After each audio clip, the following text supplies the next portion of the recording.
Hey everyone, Jim here again, True E-Bike Reviews. Thanks for tuning into another one of my videos on my channel here. Today I'm going to do a little review of a ECARPAT 26-inch mountain bike that I picked up. I'm going to be using this to do a build, but I know you're probably thinking, what's he doing a review of a regular mountain bike on a e-bike channel? But this is just, you know, if you're like me, I was looking for just a cheap dual suspension mountain bike to try these kits on. So I found this. I was kind of tossing back and forth with these and like the Mongoose, you know, a little bit more expensive Mongooses. I mean, this thing roughly with shipping, it comes to $240 on Amazon. But I like the look of it. I have a second one. I've already ridden it. The suspension, I mean, it's definitely a difference having the suspension. It's definitely soft. You know, it matches the type of bike it is. I mean, the price you're paying for the price point, like I said, $250.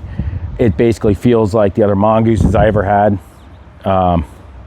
It's same feel with the suspension, and they were probably, you know, the cheaper Mongoose line, like $400-500. So it definitely it's similar to that. So for $200, $240, it's I think it's definitely worth it. Like I said, it's not a $2,000 or $1,000 mountain bike with real nice suspension. So it's great for my first build. It's going to work for that. And then what happens is if I like the way the motors feel down the road, I can always just take them kits off and buy another one. But today, this is really for the ECARPAT. So if somebody's looking to just buy one, they want to know about it. So as you can see, I mean, this is the like the dark silver, the black writing, the neon green on here. It's got the 26 by 1.25 tires. It's got the mechanical disc brakes, which works better than the brake pads on the rim. So definitely can't complain about that. I mean, hydraulic are definitely going to give you a little bit more. But it's got the nice wide bars. I'll bring you in closer and highlight all these parts. You can see the adjustable seat. Yeah, it's actually for a nice tight seat. This actually isn't bad. I generally replace them with a little wider saddle seat, just for, I'm usually sitting down when I'm riding the e-bikes. But if I was riding this like a regular mountain bike, this seat would be just fine. It's nice, and it's got a little bit of gel softness there. It's pretty comfortable. It's not like super small. It's got the rear kickstand, which is nice. It's actually, you know, I haven't weighed it yet. It's fairly light for a carbon steel frame, but I will actually get a weight and I'll attach that on there. So if you need to know the weight, but the suspension, I might as well show you that real quick while you're on there. And it's definitely, right now it's on the looser side. I'll show you there is adjustment on the back. The front are non-adjustable, but they definitely, you can see it definitely, it's got the spring. And so far when I was riding the other one, I mean, I bottomed out the back, but I'm also putting the extra battery weight on there. That's if I'm sitting down going over big bumps. But it's definitely, I end up cranking these up. I'm 218 pounds, so if I don't have this turned up, it's going to be bottoming out that suspension. So let me get you set. I'll bring you in closer so you can see the different parts on this. Okay, so here we go. So you got the all-in-one thumb shifters with the brake lever all built in. I kind of like that look. It's definitely a little bit different when I'm putting the e-bike kits on there, because I got to use the brake sensors instead of the brake lever. But I like that. I like leaving this, you know, for having the shifting. It's the same thing on this side, the ECARPAT. You can see that. There's the low, high, get your brake levers. It's got, you know, I mean, I like the look of it. I like the black. There's the bolted neck there. I personally added an extension to this to bring the handlebars up a little bit higher, because when I'm sitting up, I don't want to lean over forward too much. But if you're out standing up riding, it's not bad. Bend your height. I'm 5'10". You can see there's the seat from the side angle. There's the suspension. Suspension's been okay. The rear shock was making a little bit of squeaking, but I put a little oil right on the shaft coming out of the cylinder there, quieted it right down.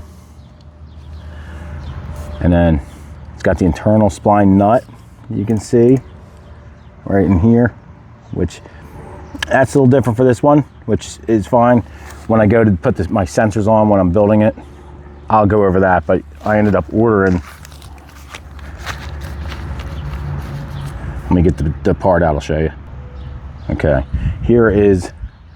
that's the tool for removing that. So I just ordered this, and when I'm building these, I got this tool. Generally, the last few I did had the external lock ring with the notches. So that's a little different. You got where your swing arm bolts on here. There's a little bit of bushings not having any problems. That seemed fairly tight from the factory. You got your rear kickstand here. I mean, overall, it's not a bad looking bike for the price and the build, you know. So let me show you the front forks. You got that.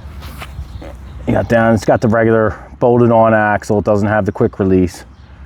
But let's see if you can see the tire size. There's a 26 by 2.125. There's also, you can order the one with the 2.3 inch wide tires. Same bike, just a little fatter tires on it. Nice black wheels on it. Back up out of here a little bit. You just got, 3-piece crank. Little cheap plastic pedals. You know, that I will eventually be swapping them out. The shifter though, derailleur, it's a Shimano Tourney TZ, which I'm surprised on the $200 bike. I have some other ones like the Nishiki I bought.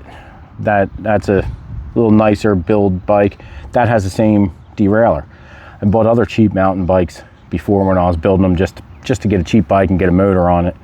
And they had, I can't remember the brand, but they were just, you just see they were a cheap derailleur. So it's actually got a little nicer derailleur on the back.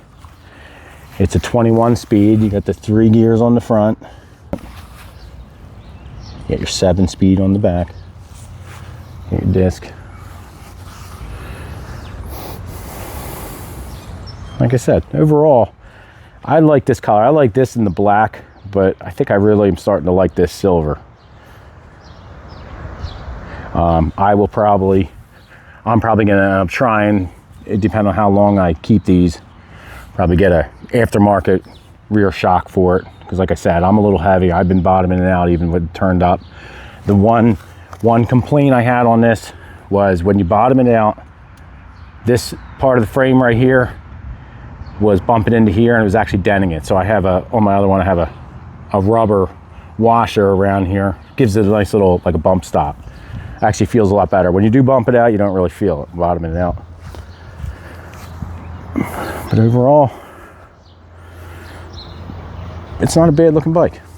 Like I said, for the price, I'm impressed with it. Now, if I would have paid $400, I would have thought, this wasn't worth it. But definitely for the price, it's worth it. The tires, I think they're, they do good. Like I said, it's 2.125, but they actually, they're wider than I pictured. I thought they were going to be a little thinner, but they take about 40 PSI max on these ones.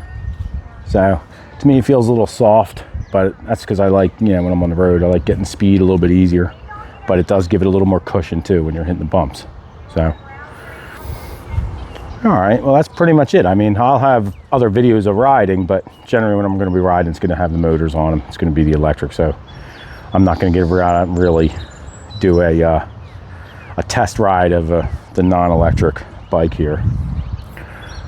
So it's just really, if you're in the market and you're thinking about doing a build and you're watching my video and you see the ECARPAT, at least you can kind of see up close what the components are on there.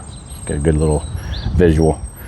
And once again, I will attach a link in the description box below for Amazon, and I'll do the same one I was actually ordering. It was free shipping. It was $240 with free shipping. You'll see all different options. You'll see the same bikes with where you pay for shipping, but the price is cheaper. But that was the best deal I found. The $240 with the free shipping one was the best deal. The other one, some of the other ones, it looked like you were getting a little cheaper, but once you factored in the $50 shipping, it was a couple dollars more. So for some reason, I just like a flat out price and have the free shipping. So I will attach a link. And please, if you enjoy these videos you're watching, please, I'll have the links in the email. If you're thinking about buying, please click the link attached. It'll take you to the Amazon to buy it. It helps support doing more of these videos. It's yeah, it helps support and makes it easier so I can keep making videos. So like I said, if you enjoyed watching, please give me a thumbs up and stay tuned to watch for the build. Hopefully it's coming this week when I start putting the motors on here. So, all right, thanks for watching.